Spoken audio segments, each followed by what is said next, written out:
যে একটা দেশের সেনা প্রধান প্রধান আর একটা দেশ সম্পর্কে কিভাবে বক্তব্য দিতে পারে, এটাকে আপনি কিভাবে দেখেন? এটা তো মানে সে তার কি অধিকার আছে বাংলাদেশ নিয়ে কথা বলার? ভারতীয় সেনা প্রধানের, ভারতীয় সেনা প্রধান আবার বাংলাদেশ সেনাবাহিনীর প্রধানকে রেফার করে কতগুলো কথা বলেছেন, তার সঙ্গে সার্বক্ষণিক যোগাযোগ আছে, এই ধরনের কথা বলেছেন। আমার মনে হয় বাংলাদেশের সেনা প্রধানেরও উচিত তাকে উদ্দেশ্য করে জবাব দেয়া যে বাংলাদেশ একটা স্বাধীন দেশ এবং একটা স্বাধীন দেশ সম্পর্কে কমেন্ট করার কোনো অধিকার ভারতীয় সেনা প্রধানের নাই। ডিজিএফআই কিন্তু আর্মি অর্গানাইজেশন নয়। আচ্ছা, it is absolutely under prime ministers office. সরাসরি ডিজিএফআই প্রধানমন্ত্রীর কাছে আদেশ নেবেন, হ্যাঁ, উনি সরাসরি প্রধানমন্ত্রীর আন্ডারে। ডিজিএনএসআই, তারপরে এসএসএফ, র্যাব, বিডিআর, ডিজিডিপি। এখন যত ধরনের আপনার অভিযোগ আসতেছে, 5,000 কোটি টাকা, 250 কোটি টাকা, বিভিন্ন টাকা খুন,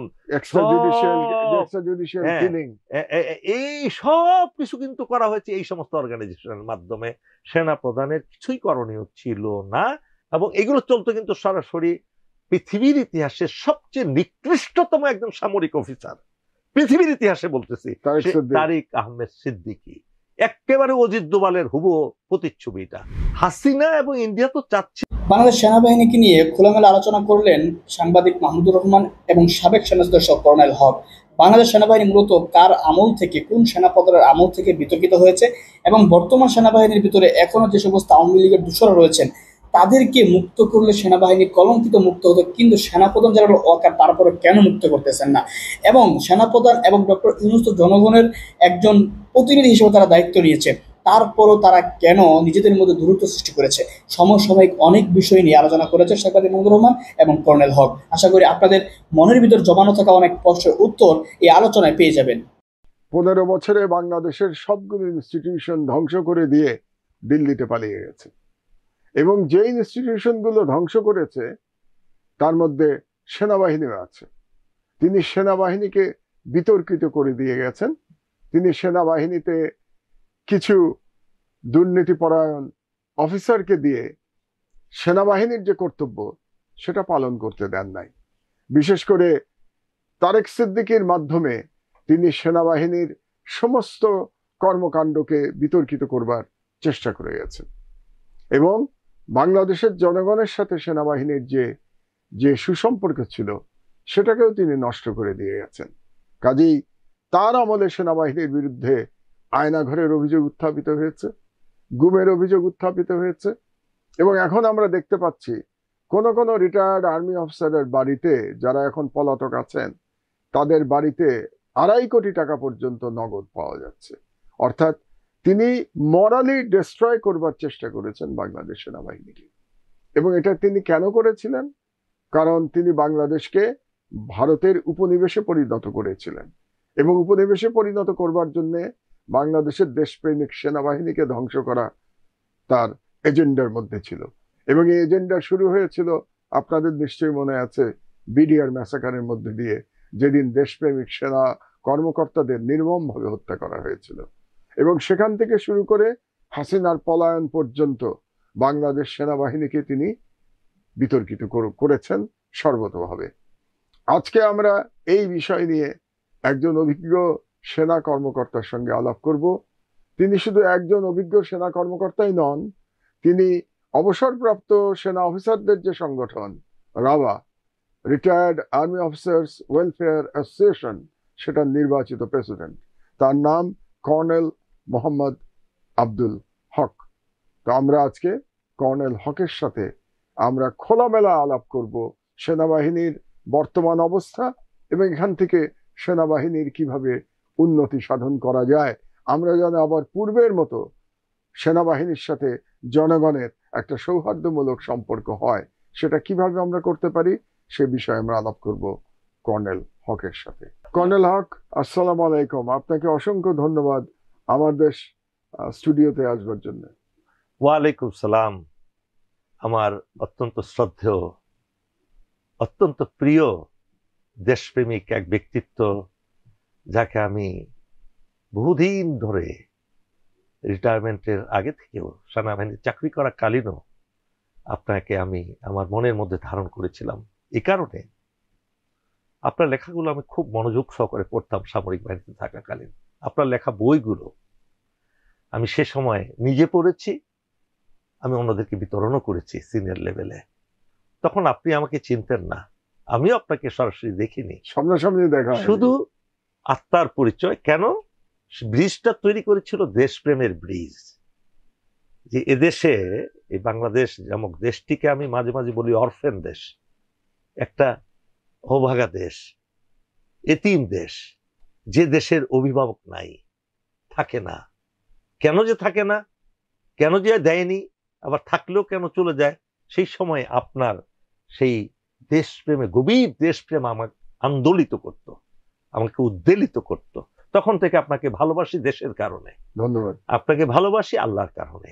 আপনি আপনার স্টুডিওতে, আমার দেশের স্টুডিওতে আমাকে আমন্ত্রিত করে আমাকে সম্মানিত করেছেন, এবং আমি আল্লাহর কাছে কৃতজ্ঞ, একই সাথে আপনার কাছে। না, ধন্যবাদ হক সাহেব। আজকে আমরা দুজন বাংলাদেশকে কিভাবে এগিয়ে নিয়ে যাওয়া যায় সেটা নিয়ে প্রধানত আলোচনা করব। তো তার আগে আমরা একটু রাওয়া নিয়ে আলোচনা করি, কারণ আমার দর্শকরা খুব একটা জানেন না যে রাওয়াটা কি, রাওয়ার কাজটা কি। তো আপনি যদি একটু রাওয়া সম্পর্কে সংক্ষেপে আমাদের একটু জানান। একেবারে সংক্ষেপে বলি।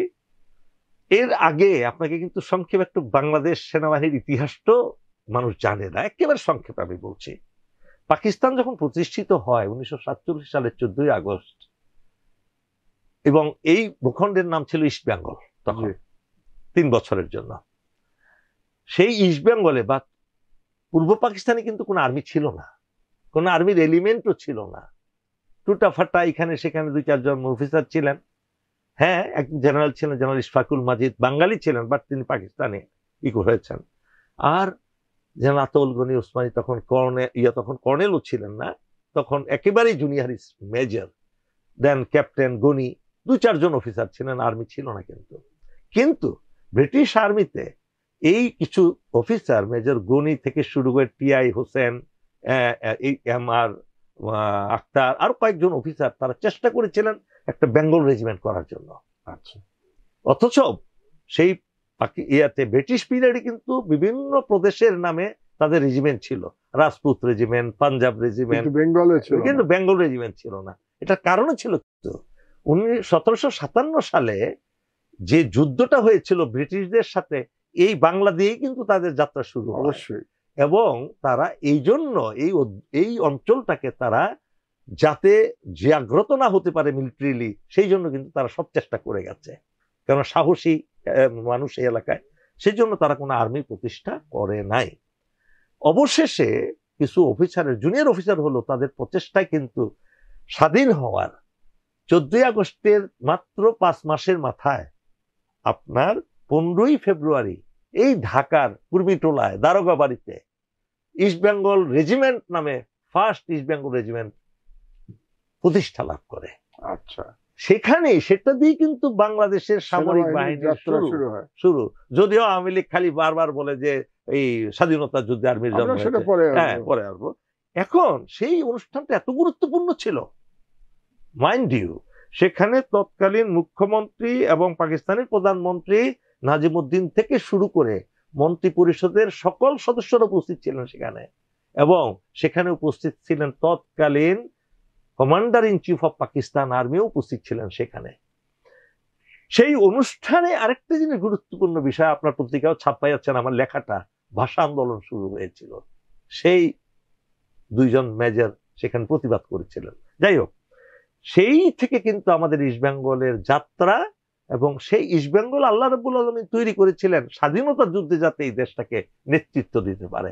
এই জন্য জেনারেল জ্যাকব, যিনি স্টাফ অফিসার ছিলেন স্বাধীনতার যুদ্ধে, ইন্ডিয়ান স্টাফ অফিসার, উনি 111-এর পরে বাংলাদেশে এসে একটা সমাবেশে বলেছিলেন, had there not been East Bengal regiment, Bangladesh would never be independent. Military একটা অ্যানালিস্ট হিসেবে উনি বলেছিলেন। কিন্তু আমাদের দেশ ও জাতি এত অকৃতজ্ঞ, শেখ মুজিবুর রহমান দেশ স্বাধীন হওয়ার পরে সবচেয়ে বেশি চড়াও হয়েছেন এই মুক্তিযোদ্ধা সেনাবাহিনীর উপরে, এবং ইন্ডিয়ার প্ররোচনায় এই সেনাবাহিনী যাতে না রাখা হয়, কেন ইন্ডিয়া জানতো পাকিস্তানি ট্রেন্ড এই অফিসাররা কখনো ইন্ডিয়ার বর্ষতা স্বীকার করবে না, তাদের রক্তের মধ্যে স্বাধীনতার চেতনা। এদেরকে দিয়ে এই দেশ আমরা কখনো একটা করদ রাজ্য হিসেবে নিয়ন্ত্রণ করতে পারবো না। এইখানে কিন্তু সমস্যাটা।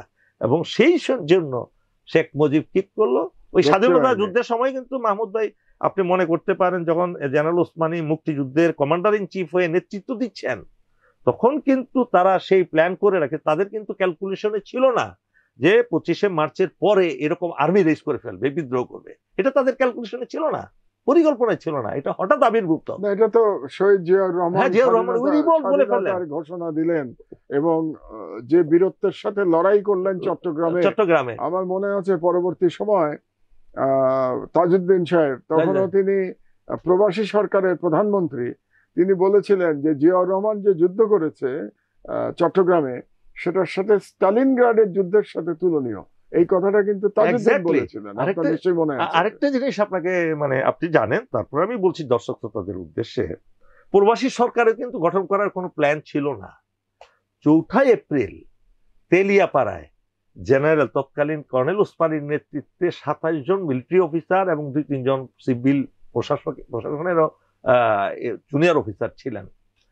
তারাই কিন্তু সর্বপ্রথম এই স্বাধীনতা ঘোষণা তো হয়ে গেল 27শে মার্চ এবং 25শে মার্চ উই রিভল্ট। তারপরে 4 এপ্রিল তেলিয়াপাড়ায় যে মিটিংটা হয়েছিল, that was the landmark pivotal role for the independence of the world. সেখানে মিলিটারি অফিসাররা, তখন তো পলিটিশিয়ানরা সব দৌড়ে পালায় তাদের জীবন বাঁচাচ্ছিল, কারো কোনো খোঁজ খবর ছিল না। কেউ কলকাতায়, কেউ দিল্লি, কেউ কোথায় কোথায়। সেই সময় মিলিটারি অফিসার একসাথে হয়ে বললেন যে জেনারেল ওসমানীকে 10টা দায়িত্ব দিলেন ওই মিটিং এ। একটা ছিল যে আপনি হবেন commander in chief of liberation war, 1। 2 নম্বর হলো প্রবাসী সরকার ইমিডিয়েটলি গঠন করবেন 10 তারিখের মধ্যে। 10 তারিখের মধ্যে প্রবাসী সরকার আপনি যদি গঠন না করতে পারেন, উনি কিন্তু এমএলও ছিলেন, যদি না করতে পারেন তাহলে কিন্তু আমাদের এই যুদ্ধটা লেজিটিমেসি পাবে না। কাজেই মুক্তিযুদ্ধের মাধ্যমে যে সেনাবাহিনী বাংলাদেশে তৈরি হয়েছে তার রুট কিন্তু 1947 সালের 15ই ফেব্রুয়ারি। তার মানে স্টেপ বাই স্টেপ এই বাংলাদেশ সেনাবাহিনী বর্তমান রূপে পরিগ্রহণ করেছে। এখন আমি লাওয়াতে আসতেছি। দেখেন এই ইতিহাসটা এই জন্য বললাম, জনগণ জানুক যে আর্মি কিন্তু 1971 সালের প্রতিষ্ঠিত আর্মি না, প্রতিষ্ঠা হয়েছে এই দেশ স্বাধীন হওয়ার সাথে সাথে 47। এখন বাংলাদেশ স্বাধীন হওয়ার পরে আর্মির উপর নির্যাতন হয়েছে, কাউন্টার একটা ফোর্স তৈরি করেছে জেআরবি, জাতীয় রক্ষী বাহিনী, যেখানে আর্মির বোর্ড জুতা ছিল না, ইউনিফর্ম ছিল না, মোজা ছিল না, খাবার ছিল না। আর জেআরবি কে দিয়ে 12টা ক্যান্টনমেন্টের লাল বিল্ডিং করে রাশিয়া থেকে টেকনোলজি এনে কাউন্টার একটা ফোর্স তৈরি করলো। হাবার শুধু রাশিয়া তো না, জেনারেল ওবানকে দায়িত্ব দেয় সাভারে করবার জন্য। এবং শেখ মুজিব নিজে চিঠি লিখেছিলেন ওবানকে এসে এই একটা প্যারামিলিটারি ফোর্স তৈরি করবার জন্য, যাতে করে সেনাবাহিনীকে সাইডলাইন করা যায়। এটাই তো উদ্দেশ্য। হ্যাঁ, উদ্দেশ্য। ব্রিগেডিয়ার নুরুজ্জামানকে সেখানেই করা হলো। এবং সেখানে কাদেরকে নেওয়া হলো? যারা ওই মুজিব বাহিনীতে ছিল তাদেরকে, যারা মুক্তিযুদ্ধ, মানে ভারতীয় ইন্ডিয়ান ইন্ডক্ট্রিনেটেড একটা বাহিনী তৈরি করা হয়েছিল রক্ষী বাহিনীর মাধ্যমে। এক্স্যাক্টলি। এবং উদ্দেশ্য ছিল তাকে দিয়ে বাংলাদেশে নিয়ন্ত্রণ দিল্লি নিয়ন্ত্রণ করবে। তো আমি এইখানে আসি। তারপরে ধরেন 75-এর যে পট পরিবর্তনে সেই দুঃসাহসী অফিসার গুলো করার পরে তো সেনা আবির্ভাব হলো আর্মির, যাবার নতুন শক্তি নিয়ে দেশকে তারা জিয়াউর রহমান একটা। এবং শুধু তাই না, আপনি যেহেতু এই ঘটনাটা তুললেন, আমার মনে আছে ওই সময় আমি বুয়েটের ছাত্র। জি। এবং 7ই নভেম্বরের কথা আমার বিশেষ করে মনে পড়ে যে আমরা বুয়েটের কয়েকজন ছেলে মিলে, ছাত্র মিলে, আমরা মানে আনন্দে আমরা রাস্তায় নামলাম এবং রাস্তায় নেমে আমরা ক্যান্টনমেন্টের দিকে রওনা হলাম। আমি আমার স্মৃতি বলছি আপনাকে। তখন শাহবাগের মোড়ে দেখলাম একটা ট্যাঙ্ক, এবং ট্যাঙ্কের যে টারেটটা যে বলেন আপনারা, অর্থাৎ উপরের নলটা, এই নলটা ফুলের মালা দিয়ে জড়ানো, আমার চোখে এখনো ভাসে। এবং সেটার উপরে দাঁড়িয়ে একজন সামরিক কর্মকর্তা বক্তৃতা করছিলেন এবং জনগণ শুনছিল মন্ত্রমুগ্ধের মতো। এবং সবাই তখন বলছিল যে সেনাবাহিনী জনগণ ভাই ভাই। এবং প্রেসিডেন্ট জিয়া জিন্দাবাদ। জিন্দাবাদ। আমার এখনো মনে পড়ে সেই দিনের কথা। আমি তো তখন 8 এর ছাত্র ছিলাম। আচ্ছা, আমি তখন বুয়েটের 3rd ইয়ারে পড়ি। আমি কারণ আমিও যখন পুরো দেশ উজ্জীবিত হয়ে গেল শেখ মুজিবের মৃত্যু, এবং সব থেকে ভালো হলো যেটা মানে মৃত্যু তো তারও আগে 15ই আগস্টে, আমি 7ই নভেম্বরের কথা বলছি, যে জনগণের সাথে আর্মির এই যে ভালোবাসা, এরকম প্রকাশ 7ই নভেম্বরের একটা ঐতিহাসিক ব্যাপার, ঐতিহাসিক ব্যাপার, যে মনে হচ্ছিল যে বাংলাদেশ রক্ষা করবার জন্য জনগণ আর সেনাবাহিনী এক হয়ে গেল। তারপরে আসেন যখন 1982 সালে, তখন তো জেনারেল এরশাদ ক্ষমতায়, তখন রিটায়ার্ড অফিসারদের কোনো অর্গানাইজেশন ছিল না এর আগ পর্যন্ত। অনেক দেশেই আজ কিন্তু রিটায়ার্ড অফিসাররা তো রিজার্ভ লিস্টে থাকে, তাদেরকে যুদ্ধের ময়দানে যে কোনো সময় ডাকতে পারে প্রয়োজনে, এবং সেই জন্য একটা আইনও আছে দেশে, সাংবিধানিক আইন। General Khaja Wasiuddin, we respect him, lieutenant general ছিলেন সেই পাকিস্তান আর্মিতে, ওনাকেই কিন্তু সেনাপ্রধান করার কথা ছিল। দেখেন আল্লাহ কিভাবে ঘুরায় দেয়। শেখ মুজিব চাচ্ছিলেন তাকে সেনাপ্রধান করতে, কিন্তু ইন্ডিয়া হতে দেয় নাই। ইন্ডিয়া তাদের চরদের দিয়ে, 4 খলিফাদেরকে দিয়ে একটু মোটিভেট করে স্টপ রেখেছিলেন। এটা কিন্তু আপনি জেনারেল খলিলের বই পড়লে পারবেন। তাই হোক, সেই আসার পরে তাকে রিটায়ারমেন্টে পাঠিয়ে দেওয়া হলো। তখন ওনার উদ্যোগে এই প্রতিষ্ঠানটা গড়ে তোলা হয়, retired army officers welfare association. পরবর্তীতে এটাকে শুধু আর্মির মধ্যে সীমাবদ্ধ না রেখে নেভিও আছে, তখন পরবর্তীতে নেভি হলো, এয়ারফোর্স হলো, সেই অফিসারদেরকেও একসাথে করার জন্য এটাকে নাম দেওয়া হলো retired arm forces welfare association, rava, সংক্ষেপে রাওয়া। এই হলো তার ইতিহাস। এবং জেনারেলের সাথে একটা জমি দিলেন মহাখালী ক্যান্টনমেন্টের ভিতরের এরিয়াতে, সেই জমিতে এখন দেখেন 12 তলা একটা বিল্ডিং, তারপর আরো স্থাপনা আছে। এবং এই রাওয়াটা খুব গুরুত্বপূর্ণ ভূমিকা তখন পালন করছিল, বুদ্ধিভিত্তিক পরামর্শ দিয়ে বিভিন্ন মিলিটারি অ্যানালিসিস হিসাবে, অ্যানালিস্ট হিসাবে অনেক কিছু দেওয়া শুরু করলো। কিন্তু পরবর্তীতে শেখ হাসিনা এটাকে কবজা করার জন্য একটা কু করলেন, সেইখানে তার নিজস্ব লোক বসিয়ে রাজনীতিকরণ করে, সেখানেও কিন্তু ছাড়ে নাই সে, এবং মানে রাওয়াকেও হাতছাড়া করে নাই। এই সিনহা হত্যার বিচার চাওয়ার কারণে, সিনহা হত্যার ক্ষেত্রে, বিচারের ক্ষেত্রে, আপনি তো তখন জেলখানায় মনে খুব না, আমি না সিনহা হত্যা বিচারের সময় আমি নির্বাসনে টার্কিতে আমরা যে রোল, তখন তো রাওয়া একটা ভালো রোল, আপনি আমাকেও দেখে থাকবেন, ভিডিওতে দেখা যায় মেজর রাফসার খুব ভালো রোল প্লে করেছেন। আমরা একসাথে অনেক অফিসার, ব্রিগেডিয়ার সাইদ সহ অনেকে আমরা রোল করি, এইটাই তাদের গায়ে লাগলো। আর তখন শেখ হাসিনা তো সব কাজ করতো ইন্ডিয়ার পরামর্শে, যে এই গ্রুপটা যদি জেগে যায়, এই প্রতিষ্ঠানটা যদি শক্তিশালী হয়ে যায়, তাহলে তো দেখেন play major role in the nation. এই জন্য তাকে কুল করে নতুন কমিটি, নির্বাচিত অনির্বাচিত কমিটি সেখানে বসায় দেওয়া হলো, এবং তাদের ইচ্ছা মতো চললো। আল্লাহর কি অশেষ রহমত, 5ই আগস্টের পরে সেনা প্রধান, আমি এটা এই জন্য জেনারেল ওয়াকারুজ্জামানকে আন্তরিকভাবে কৃতজ্ঞতা এবং ধন্যবাদ জানাই। তিনি ডিসিশন নেন, নো, রাওয়া should be led by elected body, free and fair election হবে। এবং তাই হলো। 21শে ডিসেম্বর গত আপনার দেখার মতো একটা ইলেকশন হয়েছে আমাদের। সমস্ত ভোটাররা, নারী পুরুষ, তারা যেভাবে ভোট দিয়েছে, 30টা বুথে, সেখানে একজন নির্বাচন কমিশনার ছিলেন ব্রিগেডিয়ার ফজল, সে দেখে অবাক হয়ে গেছে যে এত সুন্দর নির্বাচন আমরা করেছি।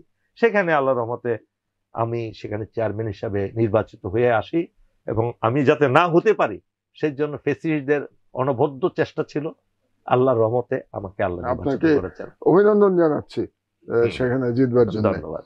আমরা এই রাওয়ার কাজ নিয়ে আমরা ফিরবো, আমরা আলোচনায় ফিরবো। তার আগে একটু বলে নেই যে আপনাদেরকে আরেকটা কারণে আমি ধন্যবাদ জানাতে চাই।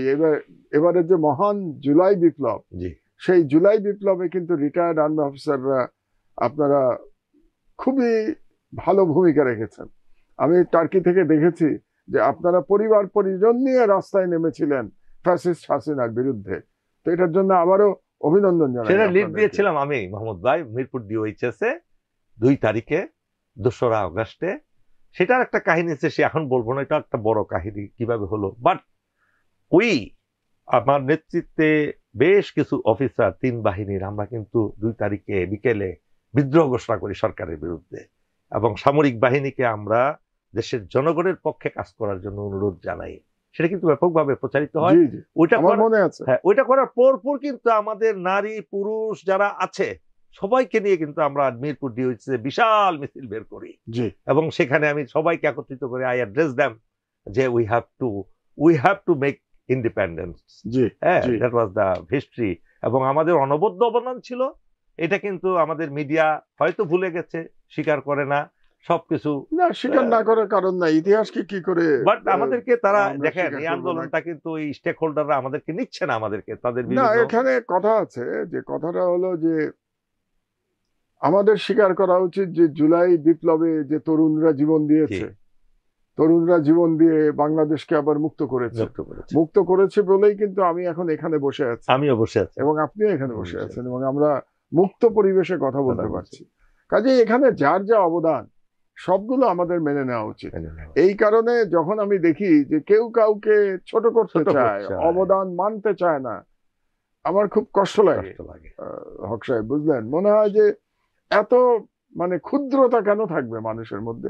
আপনার অবদান আমি মেনে নেব, আমার যদি কোনো অবদান থাকবে আপনি মানবেন, এভাবেই তো সমাজ এগিয়ে যাবে, তাই না? অবশ্যই। এবং আমি কিন্তু আবার একটু ভিন্ন ইতে বিশ্বাসী। জি, আমি মনে করি মানুষের কাছে কিছু না চাওয়াই ভালো। আমাদের আল্লাহ কিন্তু আমাদের ইউনিটিটা দরকার। ইউনিটিটা ইউনিটির জন্য অবদান মেনে নিলে ইউনিটিটা সহজ হয়ে যায়। খুব সহজ হয়ে যায়। আচ্ছা, আপনাকে এখন একটা প্রশ্ন করি। আপনার কি মনে হয় ভারত আসলে বাংলাদেশের স্বাধীনতা কোনোদিন মেনে নিয়েছিল? দেখুন, একেবারে সংক্ষেপে এক কথায় বলি, তারা কখনো বাংলাদেশের স্বাধীনতার স্বীকৃতি দেয়নি, এখনো না, এখনো না। যেটা দিয়েছে অফিসিয়াল একটা ডেকোরাম মাত্র। যদি তাই হতো, তাদের পার্লামেন্ট ভবনে যে মুরালটা লাগানো হয়েছে অখন ভারতের, সেই অখন ভারতে কি বাংলাদেশকে রাখা হয়নি? হয়েছে তো। এবং সেটা কি আনঅফিসিয়াল? তারা ৪৭ জন সাধুকে দিয়ে নরেন্দ্র মোদী সেখানে সেই মুরাল উদ্বোধন করেছে পূজার মাধ্যমে, এবং তাদের বুদ্ধিজীবী থেকে শুরু করে রাজনীতিবিদরা সবাই বলেছে যে বাংলাদেশ হলো ভারতের অংশ। এমনকি বাংলাদেশে প্রামাণিক অ্যাডভোকেট গোবিন্দচন্দ্র প্রামাণিক, যিনি ইসকনের এখানে তৎকালীন সভাপতি কিংবা কিছু একটা ছিলেন, উনি প্রকাশ্যে বলেছেন বাংলাদেশ আমাদের ভারতের অংশ। সেটা কিন্তু বাংলাদেশ সরকার, তৎকালীন সরকার হাসিনা প্রতিবাদও করে নাই। এটা প্রতিবাদ করবে কেন? তারাও তো মনে করে বাংলাদেশ ভারতের শতভাগ। এইটা একটা পরাধীন দেশ ছিলাম আমরা ৫ই আগস্ট পর্যন্ত ১৬ বছর, শতভাগ পরাধীন ছিলাম। এই ব্যাপারে আমার বিন্দুমাত্র সন্দেহ নাই। এবং ইন্ডিয়া এখন পর্যন্ত এই দেশের স্বাধীনতার সার্বভৌমত্বকে স্বীকার করতে চায় না। তারা চায় ফ্যাসিস্ট টাইপ কোন সরকার দিয়ে এই দেশ শাসিত হোক, তাদের আচরণে, তাদের কথাবার্তায়। তাই তাদের ইন্ডিয়ান আর্মি চিফ কিভাবে বক্তৃতা দিয়ে বলে যে বাংলাদেশের সুষ্ঠু নির্বাচনের মাধ্যমে, বাংলাদেশের সুষ্ঠু নির্বাচন না, নির্বাচিত সরকার ছাড়া আমরা ইন্ডিয়া। আমার যেটা অবাক লাগে যে একটা দেশের সেনা প্রধান আর একটা দেশ সম্পর্কে কিভাবে বক্তব্য দিতে পারে, এটাকে আপনি কিভাবে দেখেন? এটা তো মানে সে তার কি অধিকার আছে বাংলাদেশ নিয়ে কথা বলার, ভারতীয় সেনা প্রধানের? এই ধরনের প্রেসিডেন্স কি তো কোথাও নাই, কোথাও কি আছে? না, প্রেসিডেন্স নেই। আবার যখন আমাদের নিজেদের সেনা প্রধান যখন গুরুত্বপূর্ণ কোনো কথায় গিয়ে দেশের কথা বলে, তখন আবার আমাদের বাংলাদেশের সমালোচনা করে। দেশের স্বার্থ নিয়ে কথা বলেন তিনি, যখন ইউনিটির জন্য কথা বলেন যে আমাদের ইউনাইটেড হইতে হবে, সবাইকে একসাথে হইতে হবে, নাইলে দেশের স্বাধীনতার সার্বভৌমত্ব বিপন্ন হতে পারে, এই কথা বললে আবার তারা সমালোচনা করে। তো এখানেই পার্থক্য যে ইন্ডিয়ান চিফ যখন বললেন, তখন ধরে নিতে হবে তারা আসলেও আমাদের দেশের একটা স্বাধীনতার সার্বভৌমত্বকে স্বীকৃতি তারা দেয় না, এবং সেই জন্য তারা কাজ করে। সেটাই কিন্তু, এবং আজকে ইন্ডিয়ান আর্মি চিফ বলছে নির্বাচনের কথা বাংলাদেশের। গত 15 বছর ইন্ডিয়া নির্বাচনের ব্যাপারে তাদের কি ভূমিকা ছিল এটা তো আমরা সবাই জানি, যে শেখ হাসিনাকে যে কোনো মূল্যে ক্ষমতায় টিকিয়ে রেখেছিল তো এই ভারত। তখন তাদের নির্বাচনের কথা মনে হয় নাই, তখন মনে হয় নাই। আমি আপনাদের আইএসপিআর থেকে বোধহয় কালকে একটা বিবৃতি দেওয়া হয়েছে ভারতের মিডিয়ার অপপ্রচারের বিরুদ্ধে। তো এই ব্যাপারে আমার মনে হয় বাংলাদেশ সেনাবাহিনীর আর একটু শক্তভাবে কথা বলা দরকার ভারত প্রসঙ্গে, আমি মনে করি।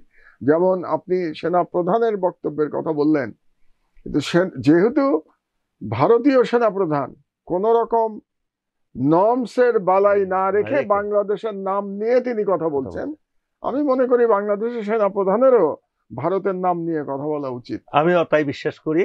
এবং তিনি কিন্তু বলেন নাই, আপনি ওনার যে বক্তব্যের কথা বললেন তিনি ইউনিটির কথা বলেছেন, আমি ওই আলোচনায় যাচ্ছি না, কিন্তু আমার মনে হয় ওনারও বলা উচিত ভারতীয় সেনা প্রধানকে উদ্দেশ্য করে, কারণ ভারতীয় সেনা প্রধান আবার বাংলাদেশ সেনাবাহিনীর প্রধানকে রেফার করে কতগুলো কথা বলেছেন, তার সঙ্গে সার্বক্ষণিক যোগাযোগ আছে, এই ধরনের কথা বলেছেন।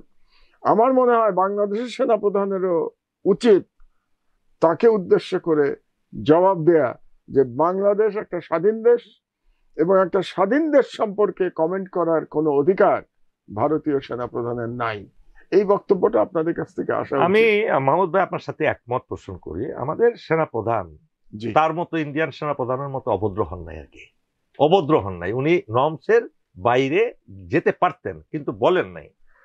উনি আমার মনে হয় পরিষ্কার করা উচিত, উনি পরিষ্কার করবেন। ভারত উনি সম্পর্কে। কিন্তু যে বক্তব্যটা রেখেছেন 25শে ফেব্রুয়ারি রাওয়াতে, I invited him as chief guest to in that program. 25শে আপনি জানেন প্রথম দিন সেটা ছিল, আমি ওনার বক্তৃতা শুনেছি, আপনাকে ইনভাইট করেছিলাম। হ্যাঁ, আমার অন্য একটা অনুষ্ঠান ছিল, অনুষ্ঠানের এই জন্য জন্য আপনি যান যেতে নাই। পারি নাই।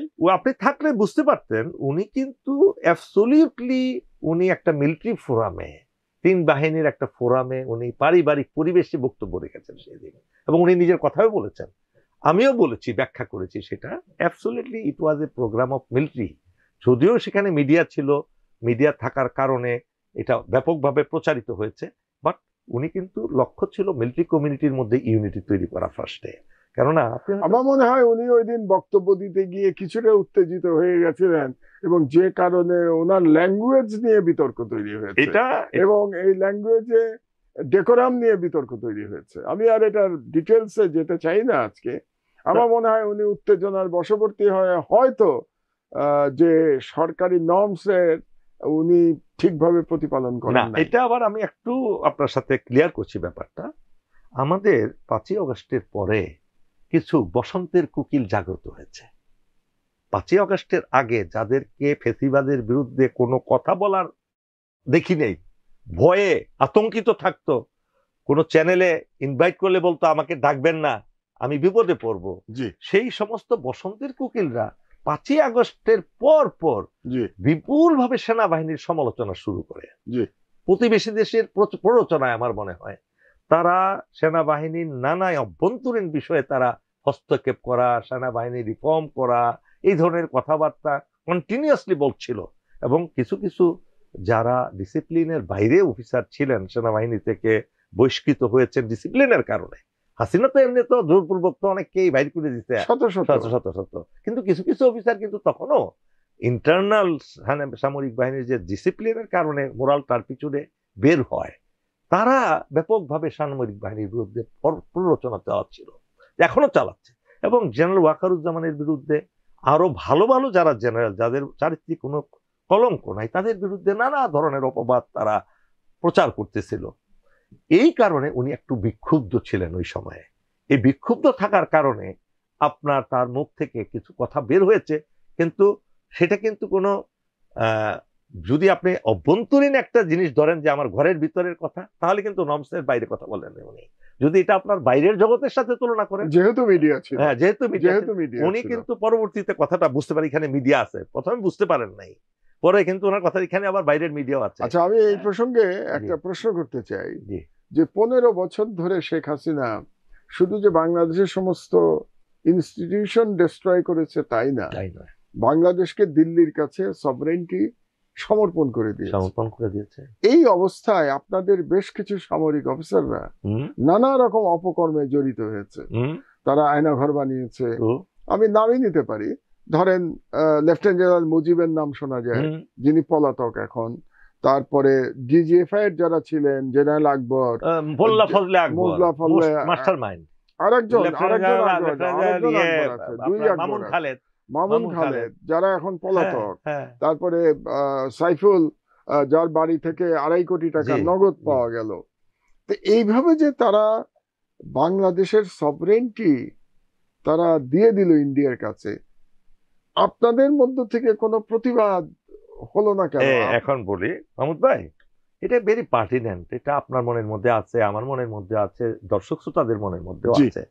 এখানে একটা জিনিস ক্লিয়ার করতে চাই আপনার মাধ্যমে আমি, বাংলাদেশের সেনাবাহিনীর নিজস্ব একটা অর্গানোগ্রাম আছে, অবশ্যই থাকতেই হবে। এই অর্গানোগ্রামটা হলো সেনাপ্রধান হলো সর্বোচ্চ পদে, তার 4 জন পিএসও থাকে, lieutenant general, CGS, QMG, এমজিও, AG, এই 4টা হলো ওনার প্রিন্সিপাল স্টাফ অফিসার 4 জন, এবং বাকি ডিভিশন আছে আমাদের 10টা ফরমেশন ডিভিশন। এছাড়াও ব্রিগেড টিকেট ইন্ডিপেন্ডেন্ট 10টা ডিভিশনের 10 জন জিওসি থাকেন, আর ইন্ডিপেন্ডেন্ট ফরমেশন আরো 10টা আছে, টোটাল 20টা ফরমেশন আমাদের। এই 20টা ফরমেশনের আন্ডারে বিভিন্ন ইউনিট থাকে, ব্রিগেড থাকে, ব্রিগেডের নিচে 3টা করে 4টা করে ইউনিট থাকে, ইউনিটগুলো আবার একজন লেফটেন্যান্ট কর্নেল কমান্ড করে, ডাউন লেভেল টু সিপাই। এটা হলো মিলিটারি অর্গানাইজেশন, অ্যাবসলিউটলি সেনাবাহিনীর অর্গানাইজেশন। এই সেনাবাহিনীর অর্গানাইজেশনে 2-1 জন কুলাঙ্গার ছাড়া বাকি সেনা প্রধানরা কিন্তু এই সেনাবাহিনীর শৃঙ্খলা, সততা, ডিসিপ্লিন রক্ষা করা তাদের নৈতিক দায়িত্বের মধ্যে পড়ে, এবং সেটা আপনি যদি কেউ এই সেনাবাহিনীতে 1 কাপ চিনিও চুরি করে সেখানে ধরা পড়ে যাবে। জেনারেল সাহেব যদি 5,000 টাকাও চুরি করে ধরা পড়ে যাবে, চাকরির মতো। এইখানে ডিসিপ্লিন বরখেলাপ করলে সাথে সাথে পানিশমেন্ট হয়, যে কোনো নারী গঠিত হোক, আপনার মোরালটার পিছিয়ে হোক, টাকা পয়সা লুটতরাজ হোক, দুর্নীতি হোক, এখানে সেটার স্কোপ একেবারেই কম, এবং করলে ধরা পড়ে যায়। এটা হলো আমাদের মূল অর্গানাইজেশনের কথা বললাম। এখন যে দুর্নীতির কথাটা বলছেন, হাসিনা এবং ইন্ডিয়া তো চাচ্ছিল যে আর্মিটাকে ধ্বংস করার জন্য। আর্মিতে ড্যান্ড করতে এত সহজ না, কিন্তু যদিও তারা অনেক গোপালী, অনেক ছাত্রলীগের ক্যাডার ঢুকিয়েছে তারা এই বিগত 15-16 বছরে এই মিলিটারিতে, কিন্তু তারা পুরোপুরি ভাবে মেইন আর্মিকে ড্যান্ড করতে পারে নাই। ড্যান্ডটা করছে কোথায়? ডিজিএফআই কিন্তু আর্মি অর্গানাইজেশন নয়। আচ্ছা, it is absolutely under prime ministers office. সরাসরি ডিজিএফআই প্রধানমন্ত্রীর কাছে আদেশ নেবেন, হ্যাঁ, উনি সরাসরি প্রধানমন্ত্রীর আন্ডারে। ডিজিএনএসআই সরাসরি প্রধানমন্ত্রীর আন্ডারে। তারপরে এসএসএফ স্পেশাল সিকিউরিটি ফোর্স সরাসরি প্রধানমন্ত্রীর অধীনে। র্যাব সরাসরি পুলিশের অধীনস্থ, হোম মিনিস্ট্রির আন্ডারে। বিডিআর সরাসরি হোম মিনিস্ট্রির আন্ডারে। তাহলে এখন হিসাব করেন, আরেকটা আছে ডিজিডিপি, যেখানে পারচেজ হয়, এটাও কিন্তু মিনিস্ট্রি অফ ডিফেন্সের আন্ডারে, সরাসরি প্রধানমন্ত্রীর আন্ডারে। সেনাপ্রধানের কিচ্ছু করণীয় নাই এখানে। এখন যত ধরনের আপনার অভিযোগ আসতেছে, 5,000 কোটি টাকা, 250 কোটি টাকা, বিভিন্ন টাকা খুন, এই সব কিছু কিন্তু করা হয়েছে এই সমস্ত অর্গানাইজেশনের মাধ্যমে। সেনা প্রধানের কিছুই করণীয় ছিল না, এবং এগুলো চলতো কিন্তু সরাসরি পৃথিবীর ইতিহাসে সবচেয়ে নিকৃষ্টতম একজন সামরিক অফিসার, পৃথিবীর ইতিহাসে বলতেছি, তারিক আহমেদ সিদ্দিকী। একেবারে অজিত দোভালের হুবহু প্রতিচ্ছবিটা। পার্থক্য হলো অজিত দোভাল হলো কট্টর দেশপ্রেমিক, আর এই হলো দেশদ্রোহী। এই দুইটার মধ্যে পার্থক্য। সে তার টাকা পয়সা সম্পদের লোভ ছাড়া তার ভিতরে কিচ্ছু ছিল না। এই লোভী লোকটাকে সেনাপ্রধানদেরকে অগ্রাহ্য করে সরাসরি প্রধানমন্ত্রীর মাধ্যমে সে প্রমোশন দিত। যে যত বেশি কিল করত, গুম করত, খুন করাটাই ছিল যোগ্যতা। তাদেরকে বাইপাস করে, সেনাপ্রধানকে বাইপাস করে সে তাদেরকে প্রমোশন দিত। আপনি যদি এগুলো আরো গভীরভাবে জানতে চান, জেনারেল ইকবাল করিম ভুইয়া কিন্তু তার অনেকগুলো এপিসোড লিখতেছেন একটার পর একটা।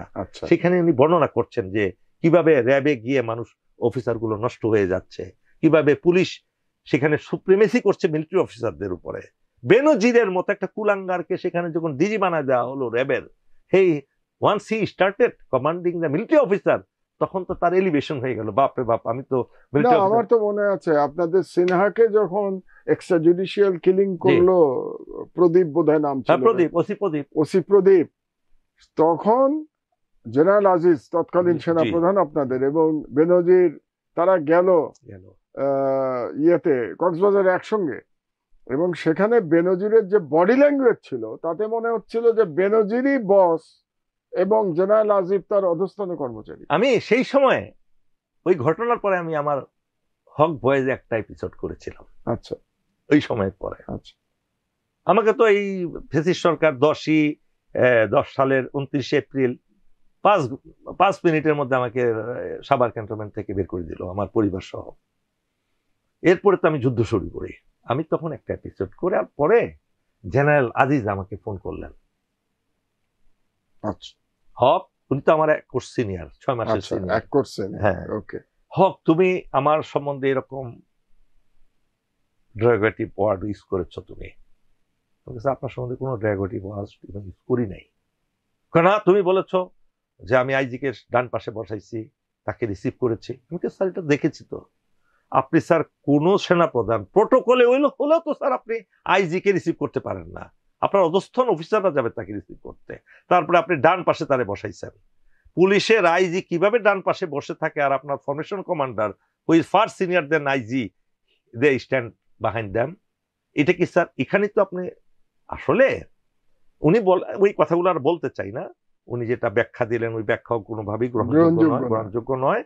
ওনার ছিল হিডেন এজেন্ডা ছিল তার ভাইরা, সন্ত্রাসী ভাইদেরকে পুলিশের বা ছত্রছায়া রক্ষা করা একটা বেনজিরের সাথে। আমি তো মনে করি সেনাবাহিনীর জন্য দুর্ভাগ্য যে জেনারেল আজিজের মতো একজন ব্যক্তি আপনাদের বাংলাদেশ সেনাবাহিনীর আর্মি চিফ হয়েছিল। He was not suppose to be a lieutenant colonel even, কেননা উনি মেজর থাকাকালীন উনি একটা ইউনিটের সেকেন্ড ইন কমান্ড ছিলেন। সেই সেকেন্ড ইন কমান্ড থাকাকালীন একটা ইউনিটের অ্যামুনিশন 30,000 অ্যামুনিশন পাওয়া যাচ্ছিল না, মাইন্ড ইউ, ভেরি ইম্পর্টেন্ট। সেই অ্যামুনিশনের হিসাব তিনি দিতে পারেন নাই, সেই জন্য কিন্তু তার প্রমোশন হওয়ারই কথা ছিল না। উনি প্রমোশনের জন্য ওনার মতো আরো কুলাঙ্গার যে মুস্তাফিজ নামে লোকগুলো আছে, মুস্তাফিজ যে প্রতিদিন সেনাবাহিনীর বিরুদ্ধে, সেনাবাহিনীর ভালো অফিসারদের বিরুদ্ধে যারা গীবত করে বেড়াচ্ছে, বিষোদাগার করছে, এরা কিন্তু প্রমোশন পেয়েছে। যে মেজর মুস্তাফিজ তো মেজর হিসাবেই বাড়িতে চলে যাওয়ার কথা, সেই ধরনের অফিসাররা এই হত্যাকাণ্ড করে বিভিন্ন ধরনের মানে ব্যক্তিগতভাবে সম্পর্ক রেখে তারেক সিদ্দিকের সাথে, হাসিনার সাথে তারা প্রমোশন পেয়েছে এবং এটার সাথে সরাসরি ইন্ডিয়া জড়িত। আপনি জেনারেল আইকিবির এই এপিসোডটাও আপনি পড়ে দেখতে আমি দেখি, আমি ভাবছি যে জেনারেল আইকিবিকে আমি ইনভাইট করব একদিন আমার দেশে আসার জন্য, ইনশাআল্লাহ। তার সঙ্গেও আমার অনেক কিছু আলোচনা, আমি স্যারকে বলবো, আইকিবির সঙ্গে আমি বলবো অনেক আলোচনার বিষয় আছে। তো একটা কথা আমি একটু বলি, জেনারেল আজিজের সেটা বললাম, উনি আর্মিকে অনেক ক্ষতি করে দিয়ে গেছেন, অনেক ক্ষতি করেছেন, এটা আমি বলাই বাহুল্য, সবাই জানি। এবং তার কোর্সমেটও দেখেন, এই যে মিয়াজি আছে, কৃষকের জমি দখল করে তিনি বাগান বাড়ি বানিয়েছেন। হ্যাঁ, বাগান বাড়ি। চিন্তা করা যায় যে আর্মির একজন জেনারেল কৃষকের জমি নষ্ট করে বাগান বাড়ি বানাচ্ছে, অথচ তাকে আমরা খুব ভালো জানতাম, কিন্তু এই নষ্ট মেলে পড়ে উনি এরকম হয়ে গেছেন। আরেকটা জিনিস কি মাহমুদ ভাই আপনাকে বলি, এটা একটা বাংলাদেশে একটা ক্লাউড সৃষ্টি হয়েছে। এটা হয়তো একটা প্ররোচনা হতে পারে ইন্ডিয়ার এবং ফ্যাসিস্টদের। তারা এখন আর্মিকে মুখোমুখি করে দিচ্ছে জনগণের, মানে তাদের কথাবার্তা দিয়ে, এই দুশ্চরিত্র অফিসারদের কথাবার্তায় মনে হচ্ছে বাংলাদেশের সকল অপকর্মের জন্য কেবলমাত্র আর্মি দায়ী। এখানে সিভিল প্রশাসনের কোনো দায়িত্ব নাই, এই আমলাতন্ত্রের কোনো দায়ভার নাই, পুলিশের কোনো দায়ভার নাই, পলিটিশিয়ানদের কোনো দায়ভার নাই। এদের এই অপকর্মগুলোকে আড়াল করার জন্য আর্মির কিছু কিছু জিনিস কিন্তু তারা সামনে নিয়ে আসতেছে। আপনি ধরেন, যদি এটা ধরেন, আপনি এই যে এই বাগান বাড়ির কথা ধরেন, আপনি অনেক আমলার বাগান বাড়ি পাবেন, এর চেয়ে অনেক বড় না। হাসিনার বোনেরই তো আছে, রেহানার বাগান বাড়ি আছে না, ওইগুলা কিন্তু আমরা ওটা নিয়েও বিশাল নিউজ করেছি। আমার দেশ কিন্তু আপনি খেয়াল করেছেন, গত 2.5 মাস আমরা পত্রিকা চালু হয়েছে 22শে ডিসেম্বর থেকে, আমরা কাউকে ছাড়ছি না। ছাড়ছেন না আপনি, আমি ছাড়বো না, আপনি ছাড়বেনও না। তো সুতরাং এই কম্প্রোমাইজ আমি কোনোদিন কারোর সাথে করি নাই। সুতরাং আপনি যাদের কথা বলছেন তাদেরও কাউকে ছাড়া হবে না। আপনি দেখেন আলেমদের নিয়ে আলেমের যে দালাল, আলেমরা শেখ হাসিনার দালালি করেছে, তাকে কওমি জননী বলেছে এবং এই ফ্যাসিবাদ তৈরিতে সহায়তা করেছে, তাদেরকেও কিন্তু আমরা expose ওয়ান্ডারফুল, করেছি, আমরা ছাড়ি নাই কিন্তু ইউর ওয়ান্ডারফুল জব। সুতরাং আমরা কাউকে ছাড়বো না। আমার একটা প্রশ্ন, জি ভাই। আপনাদের আর্মিরই একজন অফিসার জি জেনারেল সরওয়ার্দী, জি তিনি সরাসরি বলেছেন টকশোতে জি যে ভারতের নির্দেশ ছাড়া বাংলাদেশে কোনো সেনাপ্রধান সিলেক্টেড হয় না। একজন জেনারেল বলছেন, এবং কে সেই জেনারেল আমি একটু বলি আপনাকে, সরওয়ার্দীর কথা একটু বলা দরকার। জেনারেল সরওয়ার্দী 9 ডিভিশনের জিওসি ছিলেন, এসএসএফ প্রধান ছিলেন, এবং শেখ পরিবারের সাথে অত্যন্ত ঘনিষ্ঠ ছিলেন। সেই ব্যক্তি বলছেন যে ভারতের নির্দেশ ছাড়া বাংলাদেশে কোনো সেনাপ্রধান নিযুক্ত হয় না। এটা সম্পর্কে আপনার অভিমত কি? স্যার আমার একটা সিনিয়র অফিসার, আমার সাথে সুসম্পর্ক সবসময় ছিল, এখনো আছে। জি স্যার এটা হতাশাগ্রস্ত হয়ে কথাটা পুরোপুরি শতভাগ সত্য নয়, শতভাগ সত্য, কতভাগ সত্য? শতভাগ সত্য আচ্ছা, নয়। কতভাগ কিছু সত্য? কিছু ক্ষেত্রে বলেন। কিছু কিছু ক্ষেত্রে এটার ব্যত্যয় ঘটেছে। জেনারেল আইকেবির মতো লোক কিন্তু ভারত কখনো সেনাপ্রধানের জন্য পরামর্শ দিবে না হাসিনাকে। জেনারেল আইকেবিকে আমি চিনি, আমি জানি। আমি একটা নির্লোভ ব্যক্তি। ফার্স্ট অফ অল আপনাকে বলে রাখি, আমি আল্লাহকে ছাড়া কাউকে ভয় পাই না। পৃথিবীর কোন সম্পদের প্রতি আমার লোভ লালসা কখনো ছিল না, এখনো নাই।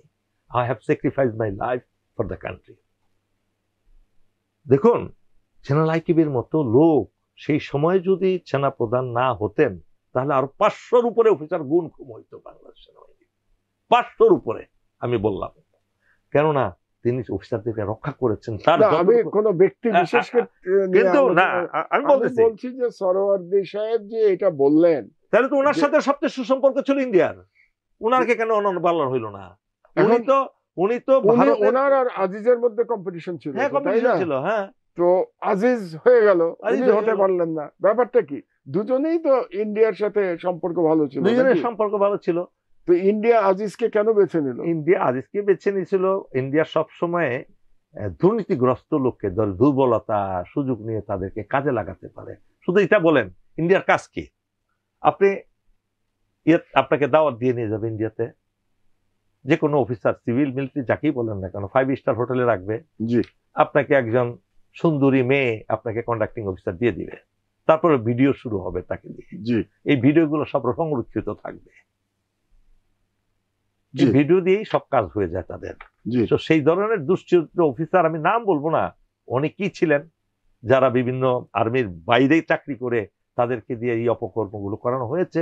এবং শতভাগ সত্য আমি বলবো না, কিছু কিছু ক্ষেত্রে ইন্ডিয়ার অবশ্যই আছে, ইনফ্লুয়েন্স আছে, হাসিনাকে পরামর্শ দিয়েছে তাকে, এবং পরামর্শটা সরাসরি তো তারেক সিদ্দিকী তো ইন্ডিয়ার এজেন্ট। তারেক সিদ্দিকী বলা মানে তো ইন্ডিয়া বলা। কত বটে। তারেক সিদ্দিকী তো আমাদের ইনফরমেশন অনুযায়ী তিনি তো এখনো ইন্ডিয়ান, হাসিনার সাথে তিনি ইন্ডিয়াতেই আছেন। এইখানে এসে দেখেন জেনারেল ওয়াকারুজ্জামানকে তো সেনার প্রধান যাতে না করা হয়, ইন্ডিয়া বারবার ওয়ার্নিং দিয়েছে হাসিনাকে। তারা প্রকাশ্যে বলেছে যে আমরা চাই না আপনি ওয়াকারুজ্জামানকে সেনাপ্রধান করেন। সম্পূর্ণ ইন্ডিয়ার ইচ্ছার বিরুদ্ধে গিয়ে হাসিনা কিন্তু ওনাকে চিফ বানিয়েছেন। এখানে কিন্তু ইন্ডিয়ার ইনফ্লুয়েন্স কাজ করে নাই, এটা হচ্ছে সরাসরি আল্লাহর রহমত। আমার একটা প্রশ্ন, জেনারেল ওয়াকার তিনি 5 তারিখে সঠিক সিদ্ধান্ত নিয়েছেন, এবং 5 তারিখের আগেই নিয়েছেন। ওই যে যেদিন মিটিং হলো আপনাদের 2 তারিখে বোধহয়, সেই মিটিং এ যখন সিদ্ধান্ত হলো যে আর কোনো গুলি বর্ষণ করা হবে না জনগণের উপরে, এবং তারা জনগণের পাশে থাকবেন। আমার 2-3টা প্রশ্ন, যেহেতু জেনারেল ওয়াকারকে আমি পাচ্ছি না, আপনি জেনারেল ওয়াকারের সাথে খুব ঘনিষ্ঠ এবং আপনি রাওয়াকে প্রতিনিধিত্ব করছেন, যে তাহলে 2 তারিখের পরে যারা গুলি করলো তাদের বিরুদ্ধে, এবং যাদের কথা বলা হচ্ছে এখন পালিয়ে গেছে, তাদের পালিয়ে যাওয়াটা জেনারেল ওয়াকার আটকাতে পারলেন না কেন? 1 নম্বর হচ্ছে তাদের পালানোটা আটকাতে পারলেন না কেন? 2 নম্বর হচ্ছে যারা 2 তারিখের পরে ওনার নির্দেশ উপেক্ষা করে যারা জনগণের প্রতি গুলি চালালো, তাদের প্রতি উনি অ্যাকশন এখনো নেন নাই কেন? খুব পার্টিনেন্ট কোশ্চেন করেছেন। আমার সাথে জেনারেল ওয়াকারুজ্জামানের ঘনিষ্ঠতা কিন্তু ওই ধরনের ঘনিষ্ঠতা না, কারণ আমি ওনার সরাসরি ডাইরেক্ট আন্ডার কমান্ড না। আমি বলছি যার রিটায়ার্ড হিসেবে জেনারেল ওয়াকারুজ্জামানকে আমরা যখন দুজনেই মেজর ছিলাম, আমরা দুইজনই একই সাথে চাকরি করেছি আর্মি হেডকোয়ার্টারে। এবং যেদিন ওনার শ্বশুরকে মোস্তাফিজুর রহমানকে এলপিআর থেকে সেনাপ্রধান করেছিল, ওই দিন আমরা দুজনেই পাশাপাশি বসা ছিলাম। যখন এই মেসেজটা পেলাম, ওনার ভিতরে কিন্তু কোনো ধরনের প্রতিক্রিয়া আমি দেখি নাই। 5 ওয়াক্ত নামাজ একসাথে আমরা জামাতে পড়তাম, এই যে আমি শুনেছি খুব ধার্মিক, তাহাজ্জুদ নামাজ পড়েন, কোরআন শরীফ নিয়ে গবেষণা করেন, কোনো মিথ্যা কথা, কোনো খারাপ সংসবে উনি কখনো ছিলেন না, এখনো নাই। সেই লোকটা এমন একটা টার্মোয়েলের সময় তিনি সেনা প্রধান হয়েছেন 23শে জুন। অনেক টানা হেঁচড়া হয়েছে, তাকে করা হবে না। আরো 5-6 জন ক্যান্ডিডেট ছিল, সাইফুল ইসলাম, মতিউর রহমান, আরো অনেক, ডিজিএফআই, আরো অনেক টানা হেঁচড়া হয়েছে এই পদ নিয়ে। মামুন খালেদও এক সময় তো আর্মি চিফ হওয়ার, সে তো স্প্রেয়ার ছিল স্বাভাবিকভাবেই। এই যে টার্মোয়েলের ভিতরে তিনি সেনাপ্রধান হলেন, বহাল তবিয়তে তারেক সিদ্দিকী তখন আছে, তার একদিকে কমান্ড, হাসিনার একদিকে কমান্ড, আরেকদিকে হলো সেনাপ্রধানের কমান্ড। একটা অস্থির পরিবেশ চলছিল কিন্তু তখন 23শে জুনের পর থেকে। এই অস্থির পরিবেশে আন্দোলনই তো শুরু হয়ে গেল জুলাই মাসে, মানুষ যখন এই জিনিসগুলো, এই পয়েন্টগুলো একবার ঠান্ডা মাথায় চিন্তা না করে, মাহমুদ ভাই আপনি যদি এই প্রতিষ্ঠানটার প্রধান হন, হঠাৎ করে হইলেন, এই প্রতিষ্ঠানটা আগে থেকেই ছিল, এসে দেখেন দুর্নীতিগ্রস্ত লোক, উল্টা পাল্টা ডিসিপ্লিন চলছে, আপনি কি কয়েক মাস কি স্থিরভাবে কাজ করতে পারতেন? ডিফিকাল্ট। সেই পরিস্থিতি কিন্তু জেনারেল ওয়াকারুজ্জামানের ছিল।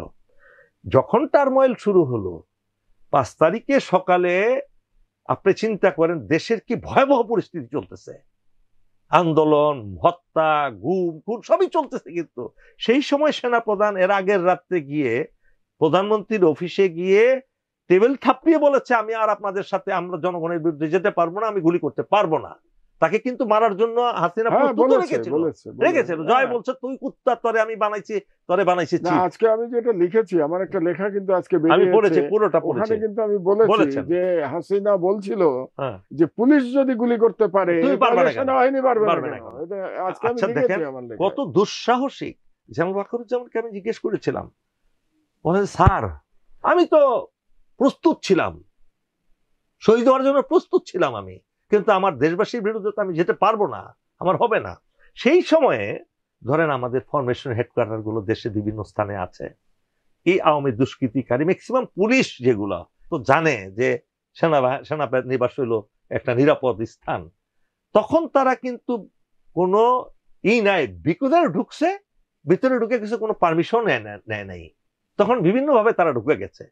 ঢুকে যাওয়ার পরে এরা তখন কিন্তু জেনারেল ওয়াকারুজ্জামানের এগুলো খবর নেওয়ারও সময় ছিল না। ইন্টেলিজেন্স অর্গানাইজেশন গুলো তখন সঠিকভাবে যথাযথভাবে দায়িত্ব পালন করতেছিল না। একটা অস্থির পরিবেশ। এটা আমি আমার নিজের উপলব্ধি থেকে বলছি ভাই, আমি কিন্তু কারো কাছে শুনে বলছি না। সেই পরিস্থিতিতে এগুলা সামাল দেওয়া, এগুলা হেলিকপ্টার করা, কে ঢুকলো কে বের হইলো, এগুলো নিয়ে চিন্তা ভাবনা করার সময় ছিল না। আমি আপনার সাথে একমত, আমি ওই প্রসঙ্গে ঠিক আছে, কিন্তু জেনারেল মুজিব তো সেনাবাহিনীর কন্ট্রোলেই ছিল। এক্স্যাক্টলি। জেনারেল মুজিব কিভাবে পালাতে পারল? এইটাই যে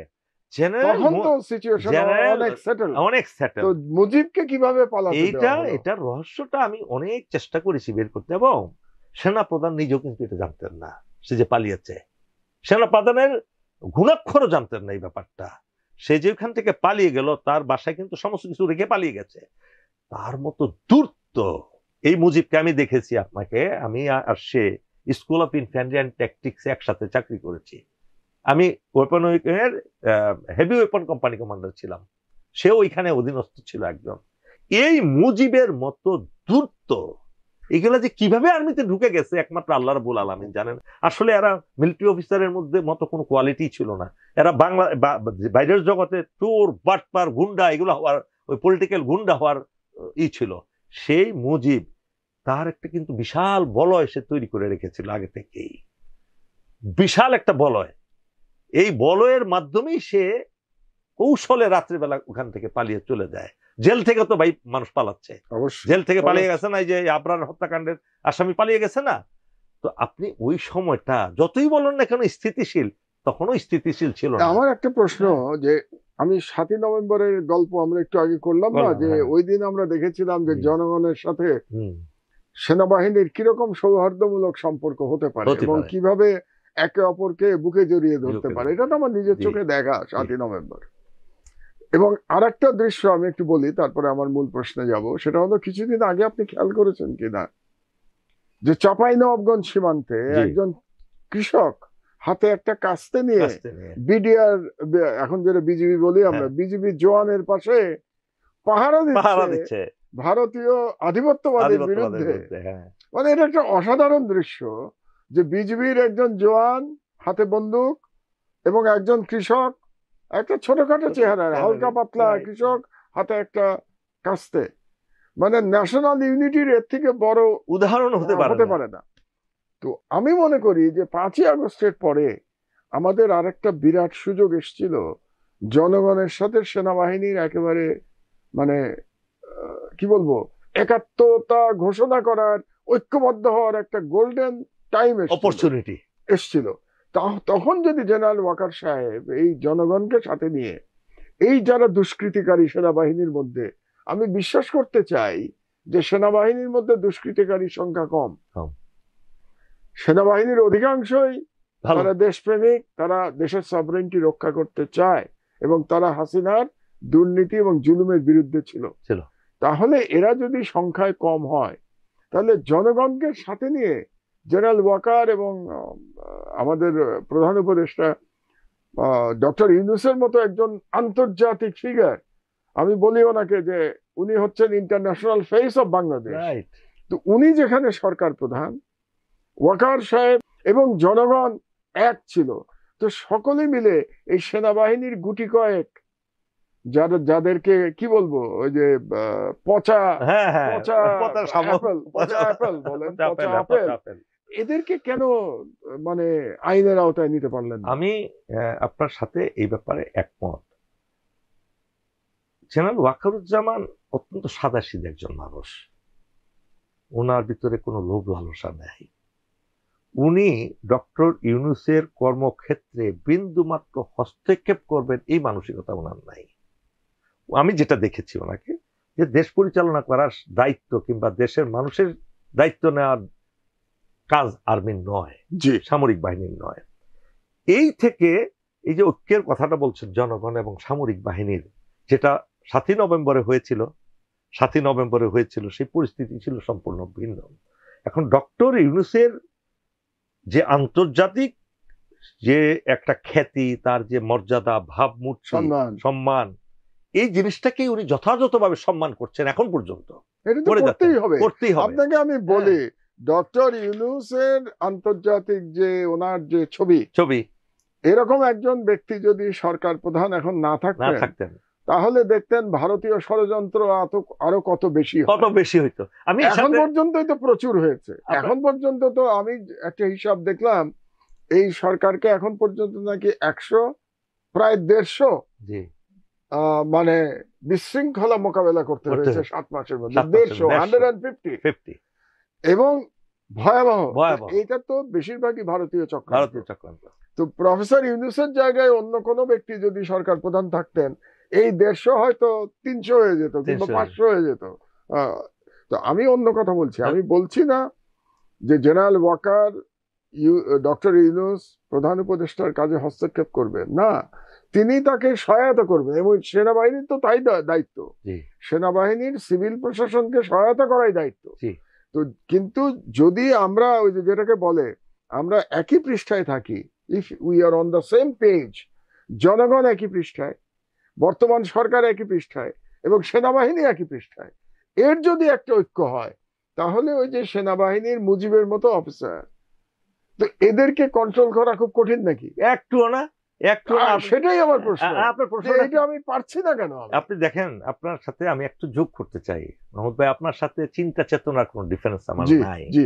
আপনি যেমন ডক্টর ইউনূসের কথা বললেন, যে ডক্টর ইউনূসকে পদ্মা নদীতে হাসিনা চুবিয়ে মারতে চায় না, ম্যাডামকে, বেগম খালেদা জিয়াকে মারতে চেয়েছে, আর ইউনূস সাহেবের কথা বলেছে যে তাকে 2টা চুবানি দিয়ে উঠিয়ে ফেলতে হবে যাতে জীবিত থাকে। আল্লাহ তখন ডিসিশন নিয়ে নেন। ওই কথার পরে আমার এইটা জাস্ট আমি ভাবটা বলছি, আল্লাহ ডিসিশন নিলেন হাসিনা রাখ, তোর জায়গায় আমি তারে বসাবো।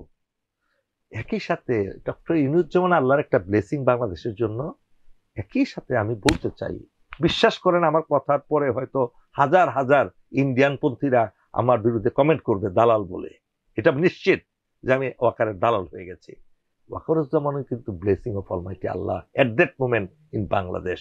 আমি জোর গলায় বলি, আবাবিল পাখি যেমন আল্লাহ পাঠিয়েছেন এই ছাত্র জনতাকে, এই ছাত্র জনতার পক্ষে কখনো সম্ভব ছিল না ফেসিস্ট হাসিনাকে পতন করার, যদি না আল্লাহর রহমত না আসতো। এটা তো একটা ধারাবাহিক হয়েছে, আমরা যেন ধারাবাহিকতাটাকে ভুলে না যাই। হ্যাঁ, ভুলে না যাই যে এই হাসিনার বিরুদ্ধে 15 বছর ধরে কিন্তু লড়াই করছে, সবাই লড়াই করছে, রাজনৈতিক দলগুলো লড়াই করেছে, তারপরে যারা মিডিয়াতে, বিশেষত সোশ্যাল মিডিয়ায় যারা ছিল বাইরে থেকে, তারা লড়াই করেছে, দেশের ভেতরের থেকে আপনাদের মতো কিছু লোক লড়াই করেছে, এবং শেষ পর্যন্ত এই ছাত্র জনতার বিশাল আত্মত্যাগ, তারা যে সাহস দেখিয়েছে এটা অবিশ্বাস্য। এই সাহস তারা কোত্থেকে পেল আমি জানি না, কিন্তু আমি একটা কথা বলি এই প্রসঙ্গে, বুঝলেন কথাটা হয়তো আমি জানি না দর্শক শ্রোতার কাছে কেমন লাগবে।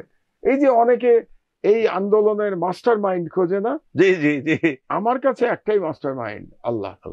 আমি আল্লাহর ইচ্ছা ছাড়া এই পতন হতো না। অনলি মাস্টার মাইন্ড, আল্লাহ। আমি একটা আল্লাহ বলেছেন না যে আমি সর্বোত্তম কৌশলী, সর্বোত্তম কৌশলী মহান আল্লাহ তাআলা, এবং এটাও তাই।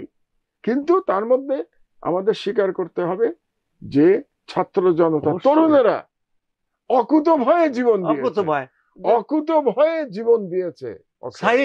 হাত তুলে জীবন দিয়েছে, অকুত ভয়ে জীবন দিয়েছে। তাদের যে অবদান, এটাকে ছোট করার কোনো সুযোগ নাই। কেউ করে এটা ভুল, তারা ভুল করছে। এই জন্য এই প্রতিযোগিতার থেকে আপনি আমি দুজনেই সিনিয়র সিটিজেন, আপনি আমার থেকে বয়সে ছোট, আমি অনেক বেশি আপনার থেকে, কাজে আমরা এই মাস্টার মাইন্ড খোঁজার চক্করে যেন না পড়ি। এটাই যদি আমরা একমত হয়ে যাই, তাহলে ভাই মাস্টার মাইন্ড খোঁজার কোনো প্রয়োজন নাই।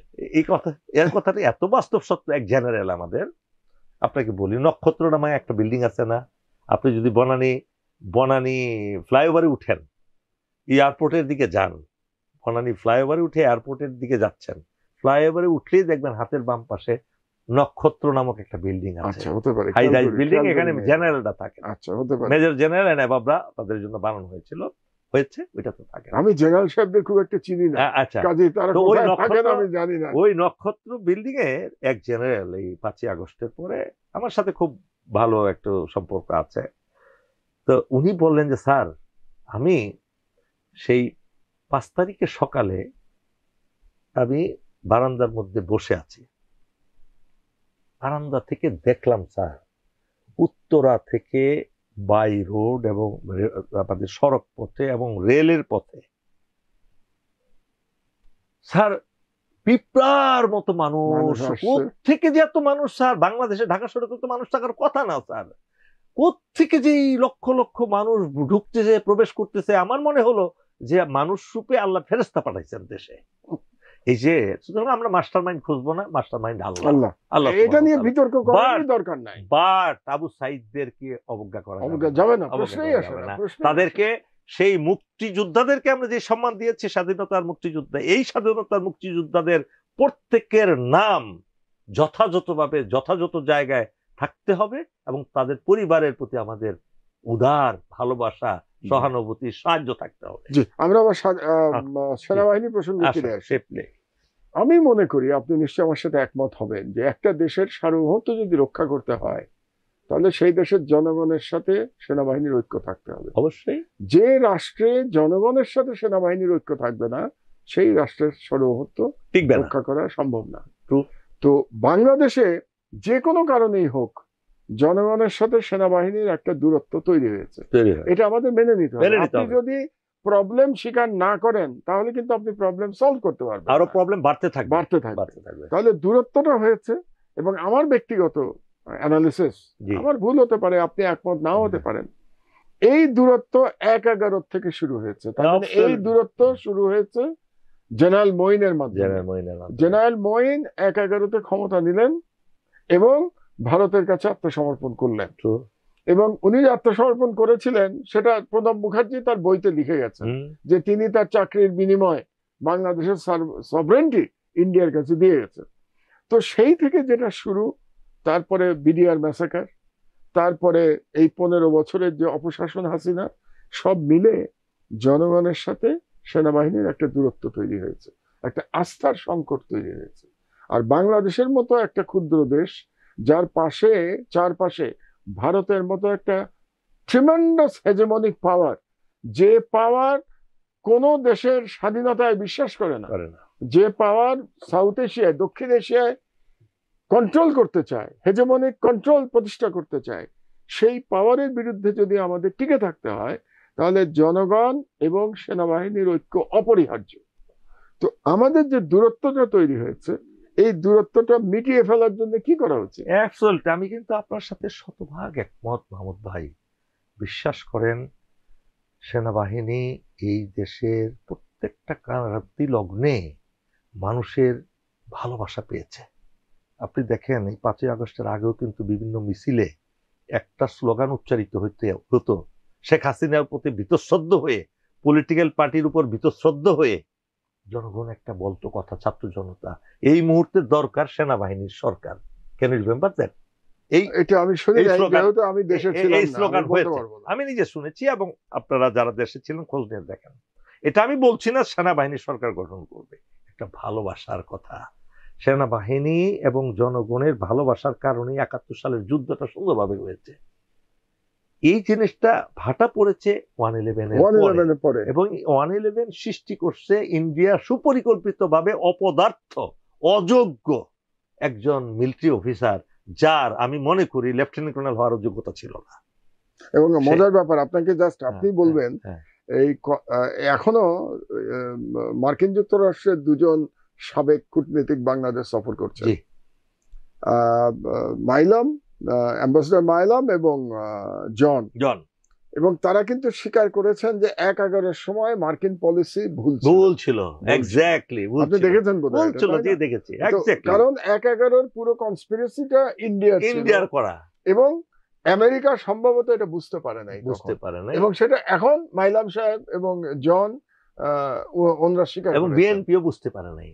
আমি বলবো ওই সময় হয়তো বুঝতে পেরেছিল, কিন্তু তখন আর বোধহয় বিএনপির হাতের বাইরে চলে গেছে। দেখেন, ইন্ডিয়ার চক্র, এই যে কিছুক্ষণ আগে আপনি একটা প্রশ্ন করেছিলেন, সেনাপ্রধান ইন্ডিয়া বানায়। জি, ইন্ডিয়া সরাসরি বানায় না, কৌশল অবলম্বন করে।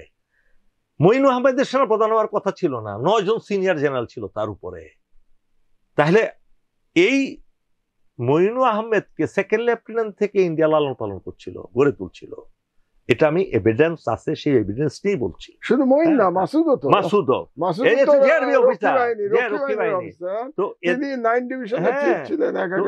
যে আপনি, এবং দুর্নীতিবাজ, হ্যাঁ, প্রচন্ড দুর্নীতিবাজ। 2টা ভুলের কারণে কিন্তু 1/11 আসে।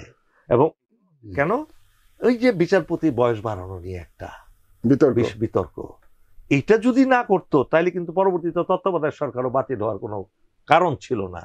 একইভাবে এতজন তুখোর জেনারেলকে, দেশপ্রেমিক জেনারেলকে বাদ দিয়া একটা অপদার্থকে, যখন আপনি যে জায়গার যে যোগ্য নাই, ভাই আপনার জায়গায় যদি মাহমুদ ভাই আমার দেশের এখন আরেকজন বসায় দেন আমার মতো অপদার্থ, আমি কি আমার দেশ রক্ষা করতে পারবো? না, এইটা শুরু এই 1/11 থেকে।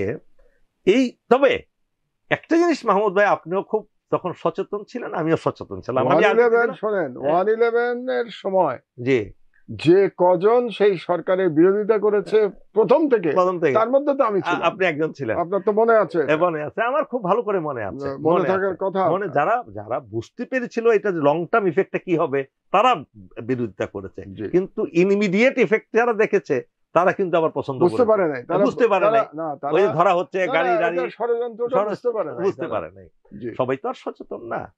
এই বিভক্তিটা যেটা শুরু হয়েছে, এইটা এখন ব্রিজিং করার দায়িত্ব আর্মির এবং সরকারের, এবং রাওয়া can play vital role in it. এই জন্যই তো আপনাকে আমি ইনভাইট করেছি আজকে এই আলোচনায়। আপনি দেখুন, আমি এখানে, যদিও এটা ওয়েলফেয়ার অ্যাসোসিয়েশন, বাট চিফ কিন্তু আমাদের এখানে চিফ প্যাট্রন, সেনাপ্রধান। ওকে, উনি প্রত্যেকটা জায়গায় আমাকে সহযোগিতা করছেন। আমি যা যা বলছি, যা যা চাচ্ছি, উনি সহযোগিতা করছেন। এবং উনিও চাচ্ছেন সিভিল মিলিটারি রিলেশনটা খুব গভীর হোক, আগের মতো। আগের মতো। আগে বাংলাদেশে ছিল তো এটা, আমার মনে আছে যখন এরশাদের পতন হলো এবং জেনারেল নুরুদ্দিন তখন আর্মি চিফ ছিলেন এবং বাংলাদেশ আবার গণতন্ত্রে ফিরে আসলো, সেই সময় আমি দেখেছি বাংলাদেশের জনগণের সেনাবাহিনীর প্রতি ভালোবাসা। এক্স্যাক্টলি, আপনার মনে আছে তো এটা? তখন সেনাবাহিনীতে আছেন তো অলরেডি না?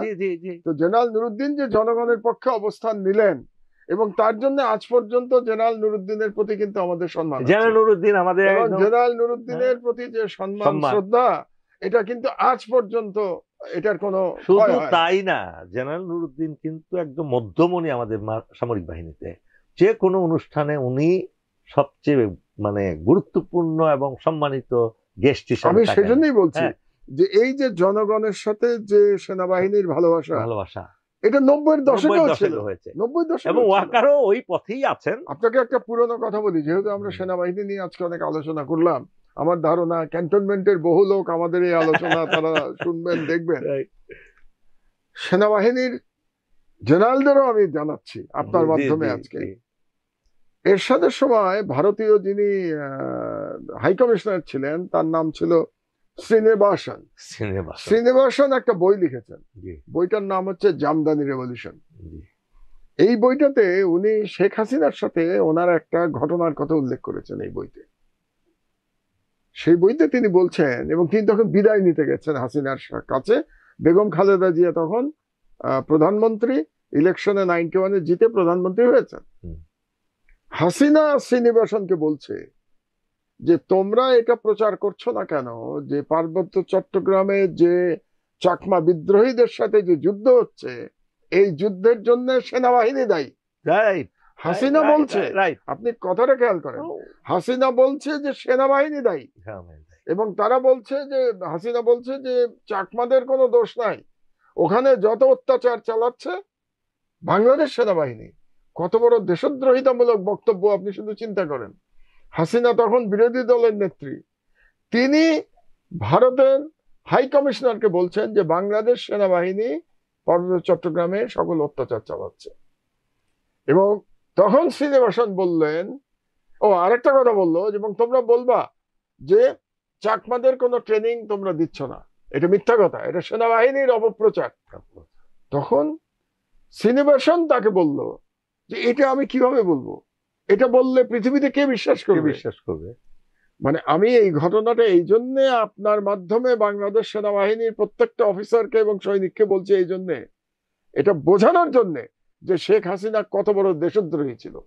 শুধুমাত্র এই বক্তব্যের জন্য তো তার রাষ্ট্রদ্রোহের জন্য বিচার হওয়া উচিত। এইটা এর থেকে বড় রাষ্ট্রদ্রোহ কি হতে পারে? আপনি আমাকে চিন্তা করেন যে আপনি আরেকটা ফরেন অ্যাম্বাসেডারের কাছে আপনি আপনার সেনাবাহিনীর বিরুদ্ধে মিথ্যা অপপ্রচার চালাচ্ছেন এবং তার বিরুদ্ধে আপনি উস্কানি দিচ্ছেন যাতে ভারত সেনাবাহিনীর বিরুদ্ধে অ্যাকশন নেয়। তো এটার জন্য তো বিচার হওয়া উচিত শেখ হাসিনা। না, আমাদের দুর্ভাগ্য যে এই শেখ হাসিনা বাংলাদেশে প্রধানমন্ত্রী হয়েছে এবং 15 বছর ফ্যাসিস্ট শাসন চালিয়েছে। আমার মনে হয় এগুলো নিয়ে আমি আপনাকে রিকোয়েস্ট করব, আপনার ব্রাদারদের বলেন জামদানি রেভলিউশনের এই পাতাগুলো বের করে পড়ার জন্য। অবশ্যই এটা খুব ভালো সাজেশন মাহমুদ ভাই। হাসিনা কিন্তু তার উদ্দেশ্য লক্ষ্য লন্ডনে বলে আসছে, বলে বাংলাদেশে জি অবশ্যই সেখানেই সে বলেছে আমি প্রতিশোধ নিতে যাচ্ছি, প্রতিশোধ নিতে। এবং সেই প্রতিশোধ নেয়ার জন্য বাংলাদেশে ইন্ডিয়ার অসংখ্য দোসররা তাকে সাহায্য করেছে, সহযোগিতা করেছে। সব জায়গায় ইন্ডিয়া সিভিলিয়ানরা করেছে, ব্যুরোক্রেসি করেছে, জুডিশিয়ারি করেছে, পুলিশ করেছে, সেনাবাহিনী করেছে, সবাই। আমি এই জন্য একটা কথা খুব জোর দিয়ে বলি মোহাম্মদ ভাই, ইন্ডিয়ার সফলতা হলো এই দেশে তারা শিক্ষক দালাল তৈরি করেছে, এ দেশে তারা ডাক্তার দালাল তৈরি করেছে, এইটা সাংবাদিক দালাল তৈরি করতে পেরেছে, বিচারক দালাল তৈরি করতে পেরেছে, ছাত্র দালাল তৈরি করতে পেরেছে, রাজনীতিবিদ দালাল তৈরি করতে পেরেছে, সামরিক নেতা দালাল তৈরি করতে পেরেছে। শ্রমিক দালাল তৈরি করতে পেরেছে, সর্বত্র পিয়ন দালাল তৈরি করতে পেরেছে। আচ্ছা, এখন ভারতকে ব্যর্থ করতে হলে আপনাদের আর আমাদের ঐক্য লাগবে, ঐক্য দরকার, আপনার এবং আমার ঐক্য দরকার অবশ্যই। এখন রাওয়ার প্রেসিডেন্ট হিসেবে আপনি কি করবেন এটা বলেন। দেখুন, আমি চাচ্ছি মাহমুদ ভাই, আপনার মতো দেশপ্রেমিক, বাংলাদেশে তো এমনও মিডিয়া আছে, ছিল কিংবা এখনো আছে বহাল তবিয়তে, যারা দেশের ওই যে ইন্ডিয়ার এজেন্ট বললাম যে একটু আগে দালাল, সেই দালালি এখনো করে যাচ্ছে, যারা নিরীহ মানুষকে জঙ্গি সাজিয়ে হত্যার শিকার করেছে। একটা উদাহরণ দেই, আপনার কি মনে আছে প্রথম আলো পত্রিকায় একটা জেনারেল এহতেশামের ছবি দিয়ে হেডলাইন হয়ে একটা শিরোনাম হয়ে তাকে জঙ্গি সাজানো হয়েছিল, মনে আছে? সেই প্রথম আলোর রিপোর্টের ভিত্তি করে তাকে চাকরি থেকে বাইরে করে দেয় হাসিনা, আপনার মনে আছে? এই যে তারা রোলটা প্লে করেছে, ভালো মানুষকে জঙ্গি সাজিয়ে তারা হত্যা করেছে। আমি কোনো আর মিডিয়ার নাম বলতে চাই না, অনেক মিডিয়াই গেল কাজ করেছে। আমি চাই মাহমুদ ভাই, আপনি একটা আল্লাহর দান। আমি যেমন বলি, আপনি এই সময়ে এই মিডিয়ার জগতে না আসলে মানুষ অন্ধকারে থাকতো, এই জিনিসগুলো জানতো না। আপনি প্রত্যেক দিনই কত সুন্দর সুন্দর জিনিস বের করেছেন। আপনার কাছে আমার অনুরোধ, আর্মিরও বীরত্ব গাথা আপনি আপনার পত্রিকায় তুলে ধরেন। অবশ্যই মুক্তিযুদ্ধ আমি লিখবো, আমার লেখা আছে, অসংখ্য লেখা আছে, আরো আমাদের লেখক আছে।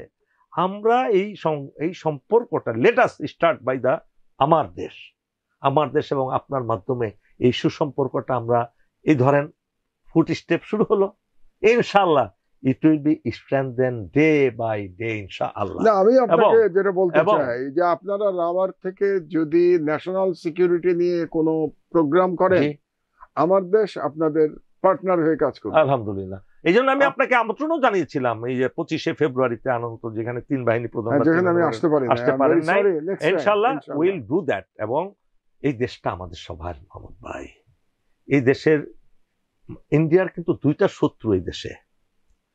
একটা দেহকে যদি নষ্ট করতে হয়, প্রথমে এটার রোগ প্রতিরোধ ক্ষমতা নষ্ট করে দিতে হবে, আর দ্বিতীয় হার্টটা নষ্ট করে দিতে হবে, মানুষ শেষ। ঠিক একটা দেশেরও প্রাণ হলো সেনাবাহিনী। এই সেনাবাহিনীকে দুর্বল করা অথবা শেষ করে দেওয়া, বিভক্তি করা, আর হলো ইসলামী মূল্যবোধটাকে ধ্বংস করে দেওয়া। একটা আদর্শ কোর ভ্যালু ছাড়া কিন্তু একটা জাতি চলে না ভাই। অবশ্যই ইন্ডিয়া টিকে আছে হিন্দুত্ববাদের মাধ্যমে, এটা কি অস্বীকার করতে পারবেন? হিন্দুত্ববাদের মাধ্যমেই তো তার ঐক্য করে রেখেছে। ত্রিপুরা কোথায় আর কোথায় উত্তরপ্রদেশ, উত্তরপ্রদেশ। এই হিন্দুত্ববাদের মাধ্যমেই তো এটাকে তারা একত্র করে রেখেছে। জঙ্গিবাদ করতেছে, মানুষ হত্যা করতেছে, মসজিদ ধ্বংস করে দিচ্ছে, কিন্তু ইন্ডিয়া বিভক্ত হচ্ছে না। ইন্ডিয়া যে আদর্শ, যে কোর ভ্যালু, তাদের জন্য সেটা প্রযোজ্য। আমাদের কোর ভ্যালুটা কিন্তু ইসলাম। এই ইসলামকে যতদিন আপনি শক্তিশালী না করতে পারবেন এই দেশে, এই মূল্যবোধ যদি ঠিক, মূল্যবোধ পরিবর্তন করতে হলে, মানুষের চরিত্র পরিবর্তন করতে হলে ইসলাম ছাড়া উপায় নেই আমাদের। এই জিনিসটা আমাদের এই 15 বছরে হাসিনা শেষ করে দিয়ে গেছে। এখন পলিটিশিয়ানরা মিথ্যা কথা বলে, ব্যবসায়ীরা মিথ্যা কথা বলে, সাংবাদিকরা মিথ্যা কথা বলে, প্রফেসর মিথ্যা কথা বলে, শিক্ষক মিথ্যা কথা বলে। এই থেকে বের হয়ে যদি আপনি একটা আদর্শ দেশ গড়তে চান, আগে মানুষের মূল্যবোধটাকে উত্থান করাতে হবে, সঠিক পথে আনতে হবে। আর সামরিক বাহিনীকে আপনাকে দেশপ্রেমিক সামরিক বাহিনী হিসাবে শক্তিশালী ভাবে গঠন করে সিভিল মিলিটারি রিলেশনটা আরো সুদক্ষ করতে হবে। ইন্ডিয়া কোনোদিন এই দেশের দিকে আঙ্গুল তুলে তাকাতে পারবে না ইনশাআল্লাহ। আপনাকে ধন্যবাদ, অনেক ধন্যবাদ। আরেকটা কথা ছিল, জি শেষ কথা। জি বলুন। মাহমুদ ভাই, সামরিক বাহিনীরই কিছু বিচ্ছিন্ন অফিসাররা আপনার সামরিক বাহিনীর বিরুদ্ধে ইন্ডিয়ার উস্কানিতে তারা নানা ধরনের কথা বলছে, সেনা প্রধানের বিরুদ্ধে কথা বলছে। এই যে আজকে আমি আপনার সাথে কথা বলেছি, এটা যখন প্রচার হবে দেখবেন কমপক্ষে 10-15 হাজার কমেন্টস করবে আমার বিরুদ্ধে আর আপনার বিরুদ্ধে। না, কিন্তু আজকে আপনি আর আমি তো অনেক খোলামেলা আলাপ করেছি সেনাবাহিনী সম্পর্কে। আমার মনে হয় হক সাহেব, এর আগে কোন মিডিয়াতে সেনাবাহিনী নিয়ে এত খোলামেলা আলাপ বোধহয় এর আগে আর হয় নাই। আপনাকে শুধু এতটুকু আপনার কাছ থেকে আমি আশ্বাস চাচ্ছি যে যারা দেশের বিরুদ্ধে কাজ করছে, দেশের স্বার্থের বিরুদ্ধে যারা কাজ করছে, সামরিক বাহিনীর রিটায়ার্ড অনেক অফিসার আছে, তারা না জেনে অথবা জেনে করছে, আর্মির নামে নানা দুর্নাম ছড়াচ্ছে, জেনারেল ওয়াকারুজ্জামানের নামে নানা দুর্নাম ছড়াচ্ছে, আমার নামে ছড়াচ্ছে। এই জিনিসগুলো, এই লোকগুলো যাতে মিডিয়ায় পাত্তা না পায়, তাহলে এই সিভিল মিলিটারি রিলেশনটা আরো বেশি শক্তিশালী হবে বলে আমি আশা করি। এই অনুরোধটা আপনার কাছে রাখলাম। বাট এটা তো আপনাদের সেনাবাহিনীর মধ্যে প্রবলেম, তো এটা আপনারা সলভ করতে পারছেন না কেন? আমরা করার চেষ্টা করছি, করেন, এবং আপনার সহযোগিতা দরকার। না আমরা তো সবসময় সেনাবাহিনীর, এবং তারা আমাদের ভাই, শক্তিশালী দেশপ্রেমিক সেনাবাহিনী আমরা দেখতে চাই। ইনশাআল্লাহ আমরা সবসময় সেটাই বলে এসেছি। আপনি সবসময় বলে আসছেন, আপনার লেখায়, আপনার কথায়, সেটা সবসময় আমরা অনুপ্রাণিত হয়েছি। তো আপনাকে অসংখ্য ধন্যবাদ কর্নেল হক। আপনাকে অসংখ্য ধন্যবাদ আমার প্রিয় ভাই। সুপ্রিয় দর্শক, এতক্ষণ আপনারা সেনাবাহিনী সম্পর্কে প্রাণবন্ত আলোচনা শুনলেন। একটা বিষয়ে আমাদের সবারই একমত হওয়া প্রয়োজন, যে বিদেশি সাম্রাজ্যবাদ বা বিদেশি আধিপত্যবাদের বিরুদ্ধে যদি বাংলাদেশকে রুখে দাঁড়াতে হয়, যদি বাংলাদেশের স্বাধীনতা রক্ষা করতে হয়, তাহলে জনগণের সাথে সেনাবাহিনীর একতা অপরিহার্য। এবং সেনাবাহিনীরও যে ভুল ভ্রান্তিগুলি হয়েছে গত 15 বছরে, বিশেষ করে ফ্যাসিস্ট আমলে, সেই ভুল ভ্রান্তিগুলো তাদের স্বীকার করে নেওয়া উচিত, এবং সেই ভুল ভ্রান্তিগুলো স্বীকার করে নিয়ে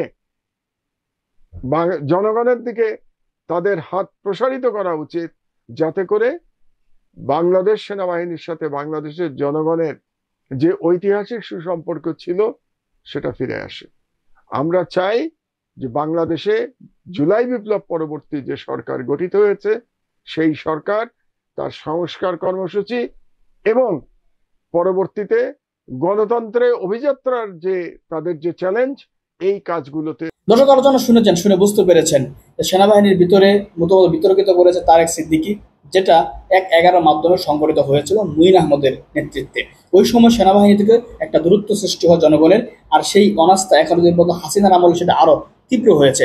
মোটামুটি সেটা কিছুটা পুষিয়ে দিয়েছেন জেনারেল ওয়াকারুজ্জামান, জনগণের আস্থা ফিরিয়ে এনেছেন। ফিরিয়ে আনার পরেও এখনকার সময়ে সেনাপ্রধানের প্রতি আরো মানুষের যেই আলোচনা সমালোচনা হচ্ছে, তাতে করে সেনাপ্রধানের কাছ থেকে মানুষের আস্থা বিশ্বাস চলে যাচ্ছে।